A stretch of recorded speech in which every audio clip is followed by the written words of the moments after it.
Urdu ocean کے معزز ناظرین السلام علیکم۔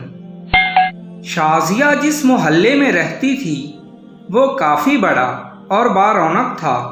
ہر وقت بازار میں لوگوں، خاص طور پر چھوٹے بچوں کی بھیڑ لگی رہتی تھی، لیکن اس سے بھی بڑھ کر خاص بات یہ تھی کہ شازیہ کی سب بچوں سے دوستی تھی۔ مدرسے اور سکول سے واپسی پر بچے شازیہ باجی سے سلام دعا کیے بنا نہیں گزرتے تھے۔ اس دوستی کے پیچھے بہت بڑا راز تھا، اور وہ راز یہ تھا کہ شازیہ سب بچوں کو ٹافیاں اور آئس کریم باقاعدگی سے کھلایا کرتی تھی، اور انہی دعوتوں کا نتیجہ تھا کہ محلے میں کسی گھر میں چڑیا بھی اڑتی تو بات کی خبر شازیہ باجی تک پہنچ جاتی تھی۔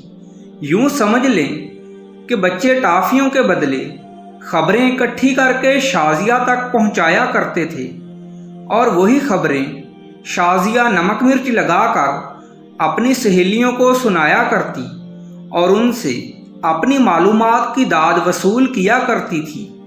پھر ایک دن 8 سال کا دانی بھاگتا ہوا شازیہ باجی کے پاس آیا۔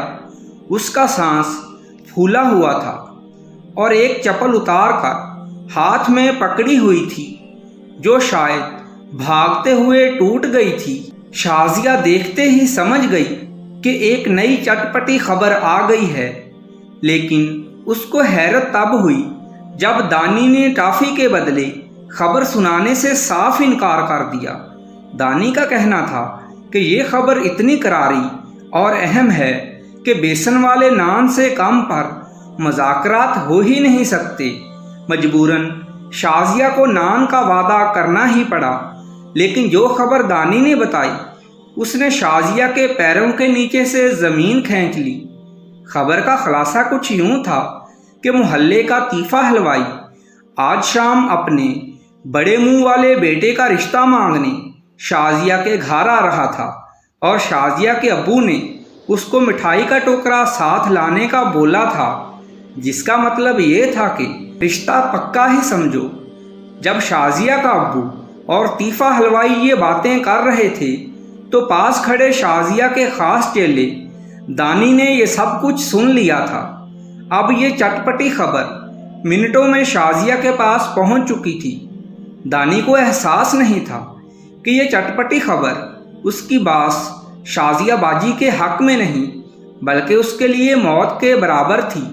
صرف 2 گھنٹوں میں ہی شازیہ کی اپنے چھوٹے چیلوں کے ساتھ گول میز کانفرنس شروع ہو چکی تھی۔ اپنے گھر سے ابے کی بھنگ چرا کر لانا کاشی کے ذمہ تھا، محلے سے 7-8 آوارہ کتے گھیر کر لانا دانی اور حمزہ کے بائیں ہاتھ کا کام تھا۔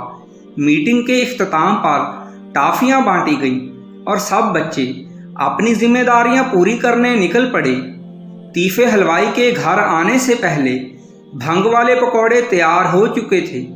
دانی اور حمزہ نے دروازے کے پاس بندھے کتوں کو پیٹ بھر کر بھنگ والے پکوڑے کھلا دیے تھے۔